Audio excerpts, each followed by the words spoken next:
Deadly flooding in Houston after torrential rain forced the city to essentially shut down.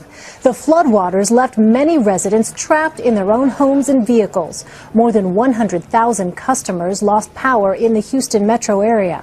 Flash flood watches have been issued through Tuesday morning for Houston, Austin, San Antonio, and as far east as Texarkana. Omar Villafranca is in Houston. With water quickly rising, residents of this apartment complex in Houston had to rescue each other. Neighbors helping neighbors, deploying rafts and small fishing boats, some using whatever they could, from air mattresses to empty refrigerators. We're just trying to rescue as many people as we can, just try to getting them from, places they can't really stay in. Houston Mayor Sylvester Turner admitted water was rising so fast, first responders had trouble keeping up. In some areas of the city, they've gotten 10 inches of water. Some areas they've got 50. There's water all over the place. It is very difficult to even get the Red Cross workers to get to their shelters. 120,000 residents lost power. This time lapse at a Houston underpass showed the flash flooding as it was happening. Water rising several feet in less than 9 minutes. Why are you doing that? As one local news reporter was covering the story, a driver behind him misjudged the depth of the water and quickly found himself in danger. Leave the car, swim. When the elderly driver struggled, reporter Steve Campion helped pull the man to safety. Bring it through. Dozens of horses stranded at an equestrian center north of the city had to swim to safety. Now, we don't have a solid number yet on how many people have died. People are still looking into that here in the Houston area. And the floodwaters have really receded as fast as they came up. These cars behind me just about 3 hours ago were under 4 feet of water. But as you can see now, residents here are now trying to clean out their cars and trying to see what they can get inside of them and hopefully get them working. Residents here, Elaine, can't let their guard down because there is more rain in the forecast. Wow, incredible, Omar. Where are officials seeing the most damage?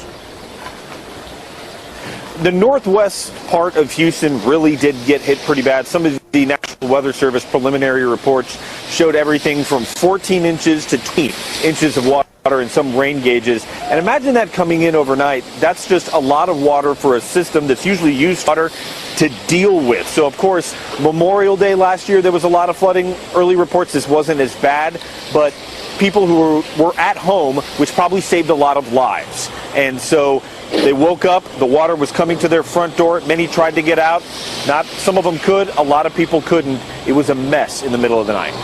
And Omar, we saw that incredible video of the man there in his car as that reporter was doing his live shot.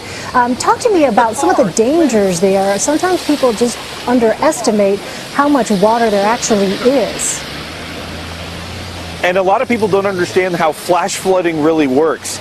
There was a time-lapse video that we saw that in a matter of 9 minutes, the water went up several feet. You could be driving on a road and notice that it's getting harder to drive, and that's because the water is literally rising around you. A few inches of water upstream when it drains down into a low area can turn into... I talked to one person this morning who told me he exited to go to the airport, didn't think it was very deep. He was in a car, he thought he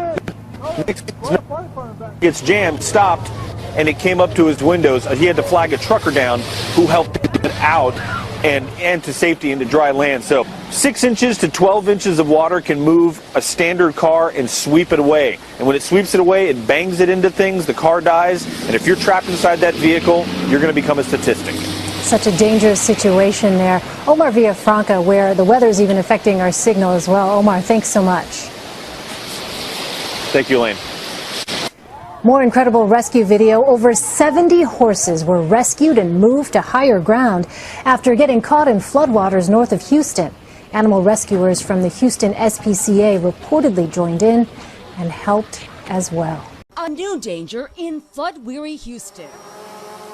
Cypress Creek bulging beyond its banks, spilling into hundreds of homes. And we thought we were okay. Last night we went to bed and the water had receded and there was no rain, and then we wake up and it's at our front door.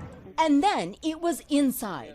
The Coons family packed up and left the only way they could, on an airboat, manned by sheriff's deputies maneuvering through neighborhoods that looked like this. We joined them as they answered call after call, It's non-stop, life-saving work. Another rescue at a senior center. Dozens of elderly in wheelchairs taken to drier ground. It's an awesome amount of water, more than I've seen in my career. More than 1,000 homes have flooded, $5 billion in damage. And this heartbreaking statistic. At least 7 people died in the floods, including Sanita Singh, a mom of 3 who became trapped in her car. She called me, she told me she's in trouble, there's water all around. For the survivors, lives uprooted, with no idea when they'll return. What now for your family? Honestly, I don't know. For many across Houston, the floodwaters have receded, but Cypress Creek has yet to crest, with more rain in the forecast.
¡Vecino, sale! ¡Dios, señor! ¡La misericordia! ¡Oh, señor! ¡La misericordia! ¡Maestra, entra acá, quieta!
Zimbabwe in February declared a state of national disaster. The move was meant to get international aid in faster to drought-affected communities. The country appealed for $1.6 billion, but has so far received just a fraction of that. 4 million people are now in need of food aid, up from 3 million in February. Over in Mozambique, the government has issued a red alert. Some 1.4 million people face hunger in the southern and central parts of the country. Mozambique is also trying to boost government and international assistance efforts. And across the northern border from here in Zambia, water levels at Kariba Dam, the source of hydroelectric power, are critically low. That's crippled power supply in Zambia. This drought has seen the price of food soar across the region, and that means that even the most financially stable families have been affected. Farai Kutuya, CCTV, Harare, Zimbabwe. In her small shop, Suna Matsepa makes kota, a hollowed-out half-loaf of bread filled with hot chips and a range of toppings, but things are getting more difficult. The drought that's been killing cattle and crops is now hitting even people in the cities like Suna. In the last year, the average price of a bag of maize has risen by almost a quarter. Potatoes cost 29% more. And the price of sunflower oil has soared by almost a third. Suna can't pay her assistant anymore nor save. You see, if I were to increase prices, my customers will walk away. They are already complaining. They say food is expensive. They cannot afford because people in the townships have no jobs. The Farmers Association, Grain SA, has for months been warning Parliament that continuing food price rises could trigger food riots. The country will have to import more food, but its weak currency will make that more difficult too. Prices on the raw commodity side have went up to higher levels, and we're expecting to see further increases in the next 3 months or so. But what's more painful is that these increases that you're seeing now are likely to be sustained up until mid-2017. The World Food Programme says up to 50 million people may eventually be affected across the region. At this orphanage, it's already difficult to feed the kids. But they're giving thanks for what little they have. 20 children live here at the centre, but another 30 come for lunch every day from the wider community because their families can't afford to feed them. They're among this country's most vulnerable citizens. What is this now? A rat has gotten into the orphanage's food store. Fortunately, most of the supplies are safe. As food prices have risen, donations have decreased. If it continues, it will be terrible, really, terrible. Yeah, because this is what the kids must eat. The kids must go to school. The kids must, they must be fed, because some of them are undernourished, like Tsepo. You saw Tsepo that has got flu. She thinks as more families struggle, more kids will come to her for help. In one of the world's most unequal societies, it's those at the bottom who'll suffer the most. Tania Page, Al Jazeera, Johannesburg.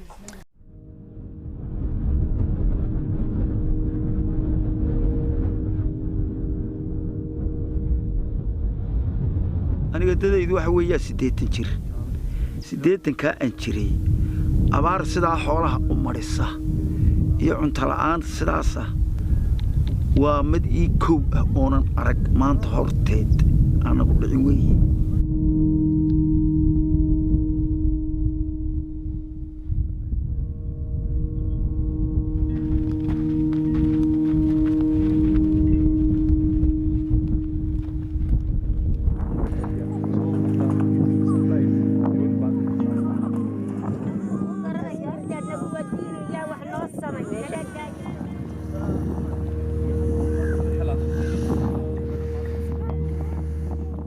abaarto saddex sanaba wayna haysataa Itoobiya way nagu haysatay waan soo qululay oo tigaad baa xagga gubanka jirta leedo waan imanay tigaadiina waan ka weynay marka saddex sanaba wayna haysataa baar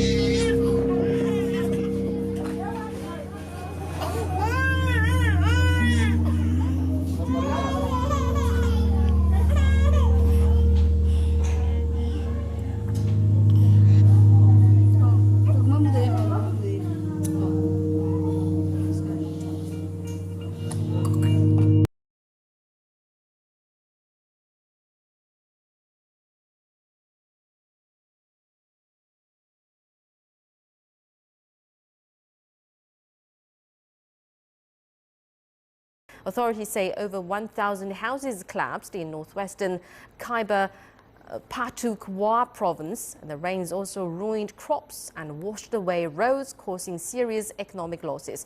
Authorities say Khyber Pakhtunkhwa has been hardest hit area since rain began last weekend. The weather department says the worst of the rainfall is over, but roads blocked by landslides will take longer to clear.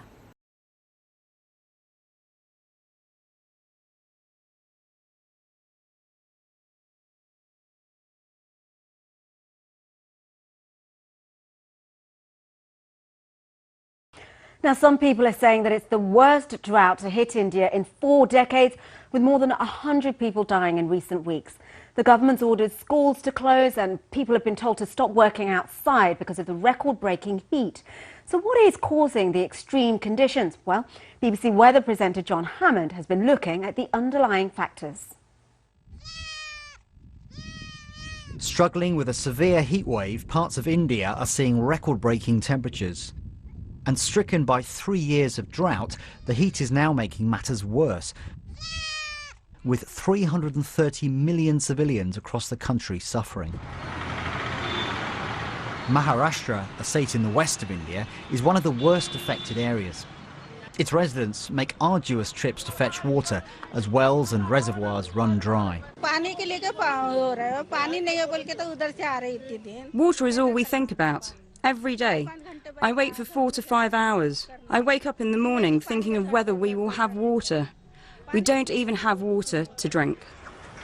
The farmers are suffering too. Severe low crop yields continue to take their toll as the sun scorches already parched ground.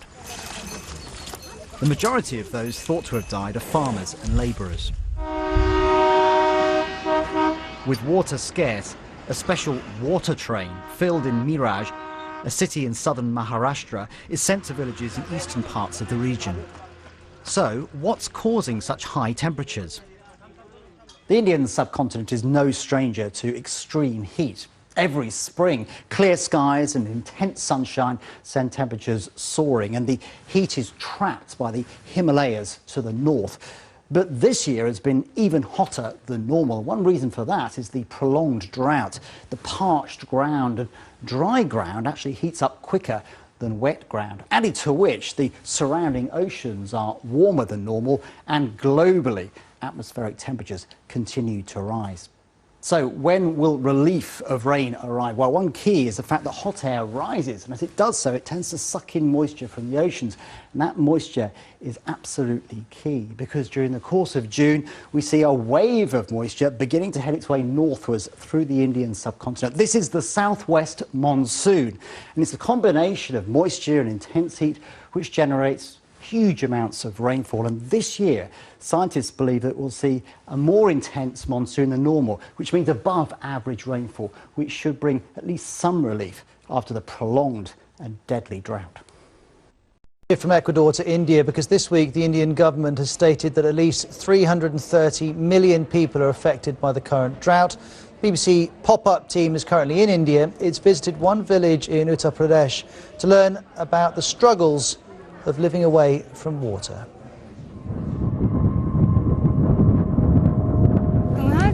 मतलब कि पानी हर public का सुविधा मिला है, सबका आराम रहा है। हम तो अपाय आराम चाहे थे लेकिन तुम्हारा तो कोनो दिक्कत में हम लोग के पीछे तो बर्बाद हो हैं।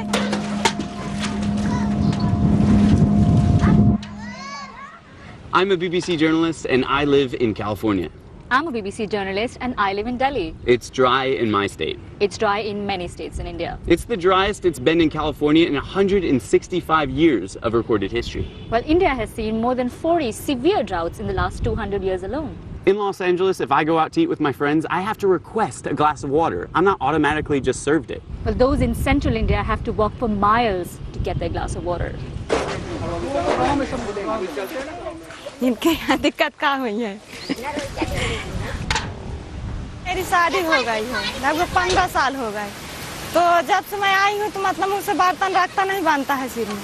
जो सिर में रखी बर्तन तो मेरा सिर दर्द करने लगता है, हाथ पांव भी दर्द करते हैं पानी उठाने से, चल के ले जाने में। अब बार भी मतलब डिब्बा उठाए से इधर उधर किए से पूरे एकदम छोटे पड़ गए हैं। और कभी गांव के पास एक कुएं है तो उससे लाते थे पीने उने के लाने, तो वो सूख गया है, उसमें एक भी पानी नहीं है। अब यहाँ से ले जाते हैं, नहीं हर काम इससे करते हैं, तो बस इसी इस्तेमाल इसी तरह करते हैं जैसे नहाते हैं। अब हमको क्या पता, माँ बाप शादी करें, अब हम क्या जाने कि पानी का प्रॉब्लम है कि नहीं है। बस यही है, 5 किलोमीटर है, पानी लेके आते हैं जाते हैं, सुबह ले जाते हैं और फिर शाम के जब चुक जाता शाम के लेने आते हैं। वो कौन लड़की अपनी दे, अब वो तो देगा जब सब कुछ होगा कि लड़की मेरी परेशान न हो, भूखन न मरे, उसका प्रतिपाल हो। अब यहाँ पानी का एक एक बूंद आदमी कलप रहा है। जमीन 4 इंच बाद पत्थर है, वहाँ खेती सूख जाती है। और आप में से कौन है जो जिनकी शादी नहीं हो पाई है इस समस्या की वजह से? आप प्रमोद जी हैं, और कौन है?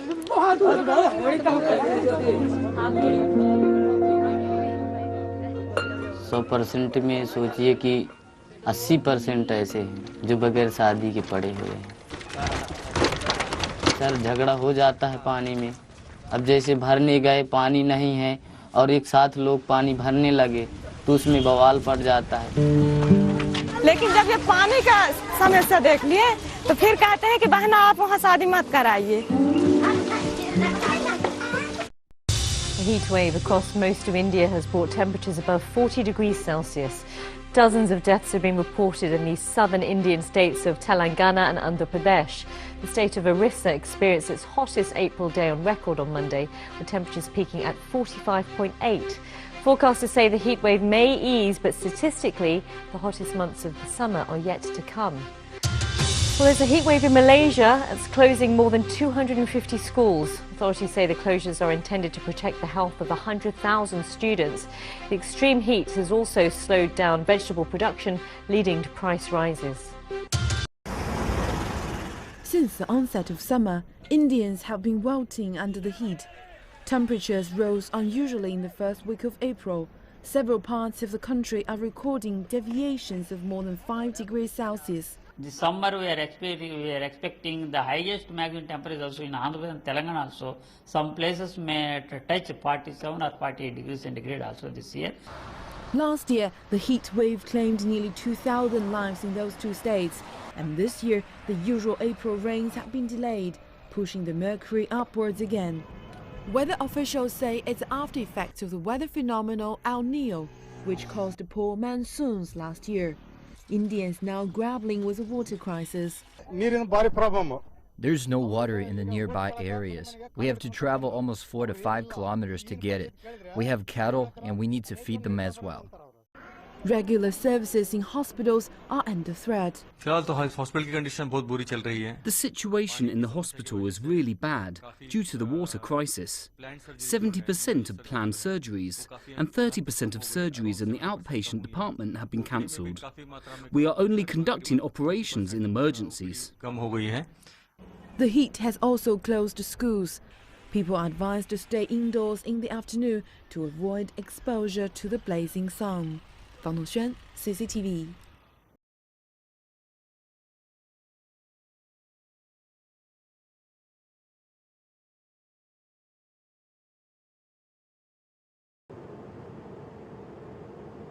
The current El Nino has brought a host of problems, including contributing to the haze from Indonesian fires that blanketed Malaysia for nearly 2 months late last year. Lately, temperatures have been well above normal and rainfall low, drying up reservoirs and causing drought in some areas. That's likely to reduce the country's rice harvest. We used to say that 97, 98 is the strongest ever recorded El Nino. But perhaps now, the current El Nino beat that.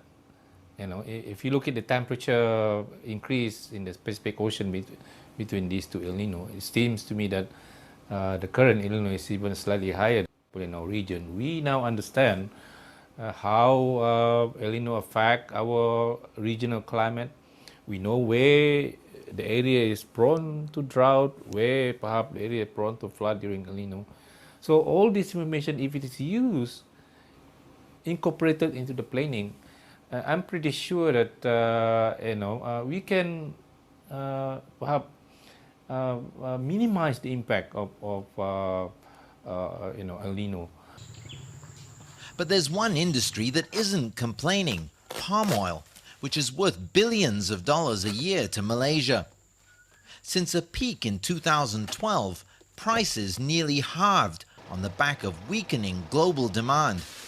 Malaysia's palm oil stockpile climbed to a record nearly 3 million tons, but El Nino is improving that picture. We start to recognize that this is the second strongest El Nino in history, and we should not underestimate this El Nino as it reduced palm oil production significantly.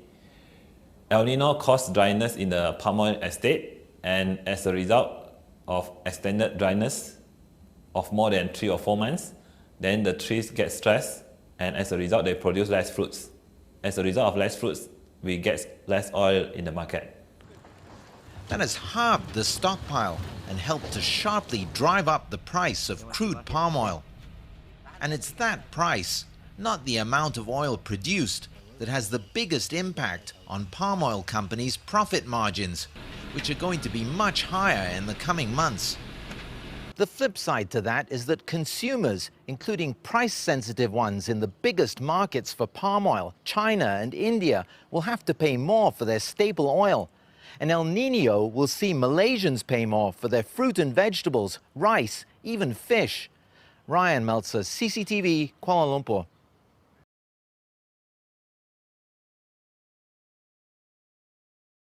Now, much of Southeast Asia is experiencing its worst drought in decades. It's part of the phenomenon known as El Nino, which has caused much lower rainfall than usual over the past 2 years. Parts of Thailand are now suffering from crop failures and dried up reservoirs, with some communities living without running water for more than a year. Our correspondent Jonathan Head has been to visit one hard-hit community in the northeast of the country. This is how Somchit Sakkau gets water for her family. 4 times a day, every day, she makes this journey to and from a distribution point. Sometimes it's free, but often she has to pay for it with money this farmer and single mother simply doesn't have. This is life in Thailand's dry zone, 2 years into the drought. Somchit showed me some impressive-looking water jars, but they're near empty, and the water's contaminated. The taps ran dry in her village a year ago, and the additional cost has driven her to the brink of despair.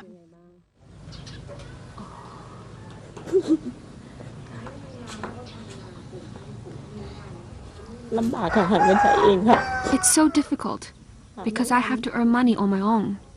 I can't keep up with the bills. I had to take out a loan from the government bank, and I have to pay interest on it just to feed my family. I'm standing in the midst of what in normal times would be the source of this area's water supply. And usually at the end of the dry season you'd expect water levels to be pretty low. But just look at it now. 2 years of exceptionally low rainfall have literally shriveled up this reservoir and hundreds more like it, cutting water supplies and killing much of the rural economy.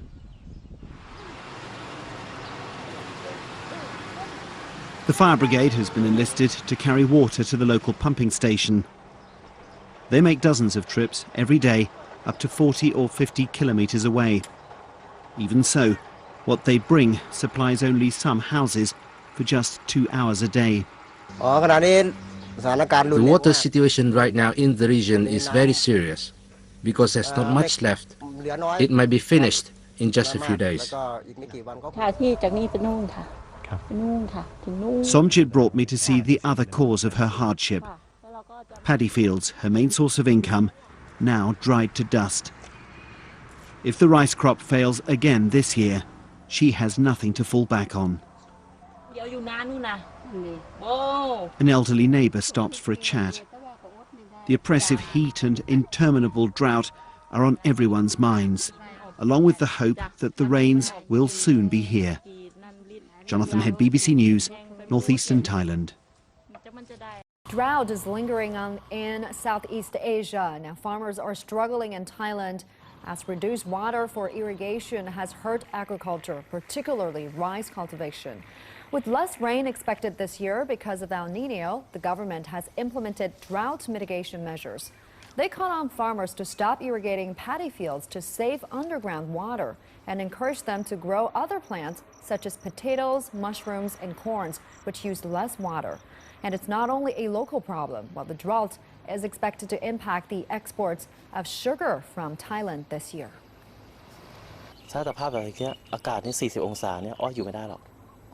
With this kind of weather of 40 degrees and no rain, the sugarcane cannot survive.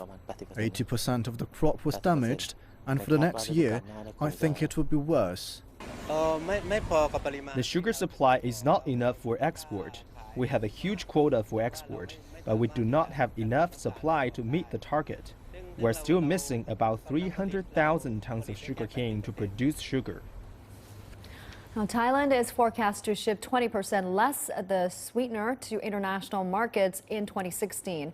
And the drop in the world's second largest sugar exporter will add to a global supply deficit this year. Thailand is also a major exporter of rice and natural rubber. And as its economy largely relies on farming products, last month, half of the country did not receive a single drop of rain. The drought is expected to be relieved only when the rain season comes in June.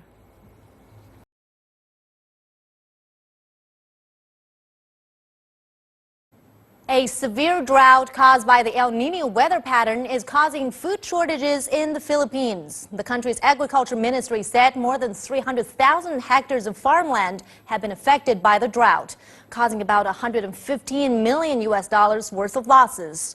Now, in response to the crisis, local farmers have taken to the streets to demand for the release of 15,000 sacks of rice that the government had promised. Another failed crop, the second this season. For Filipino farmer Ishak Datu Bagal, the future looks uncertain. He normally grows corn and rice in 2 hectares of land, but over 4 months of hot weather and a lack of rain have left his fields dry.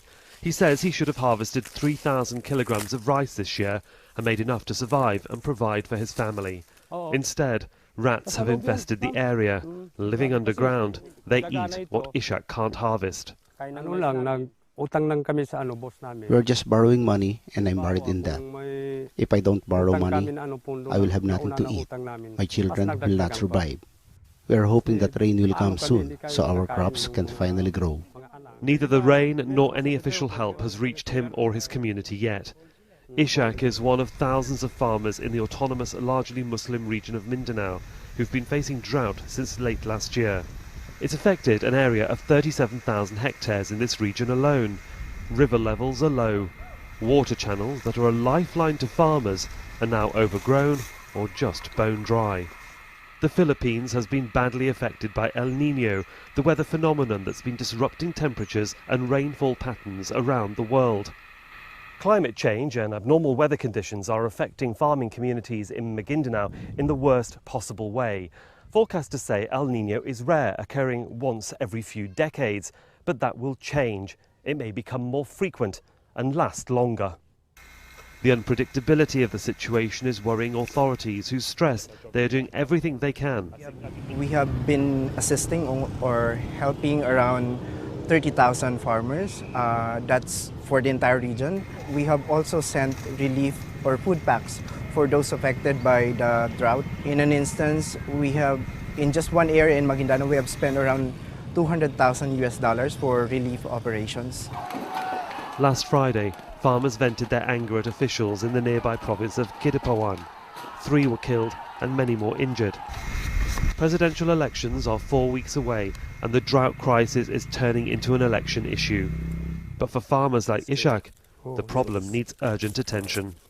Sahil Rahman, Al Jazeera, Maguindanao, the Philippines.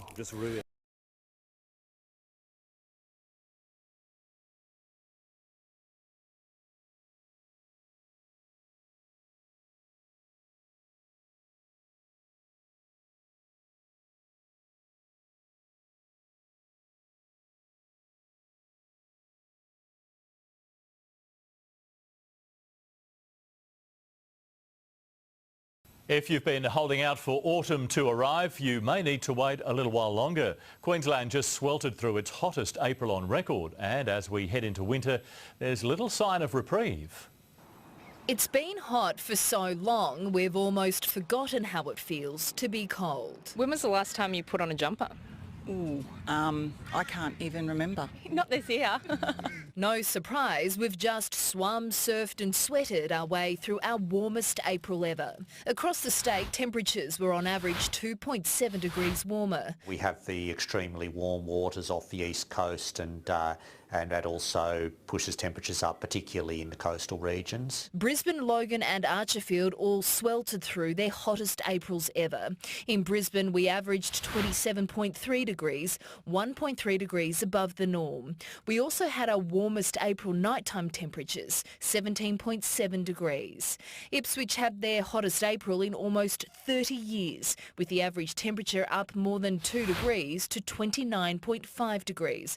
And Gold Coast averaged 27.5 degrees, 1.6 warmer than average. I remember this time, probably a few years ago, it would have a jacket on by now. And it hasn't just been the hottest April on record, it's also been particularly dry. Here in Ipswich, they've barely seen a drop, just 4 millimetres falling last month, while the average is 55. Brisbane wasn't far behind, just 11.8 millimetres falling, making it the driest April since records began. The Gold Coast bucked the trend with an on-average amount of 107 millimetres. Winter arrives next month, but don't break out the beanie. It's expected to be mild. Days and particularly nights will be warmer than normal. There'll also be plenty of rain. About a 70% chance of above normal rainfall for the next 3 months in most of the southern half of Queensland. It's nice to wear jackets and get kind of cool, but yeah, I like this kind of weather.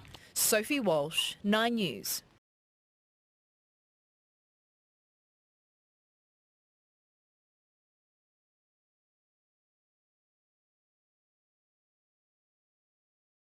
Emergency workers and local residents used boats to move around the residential streets in parts of Russia on Saturday, as the country suffered severe flooding. A rapid rise in temperatures led to melting ice and extensive flooding in northern and eastern areas.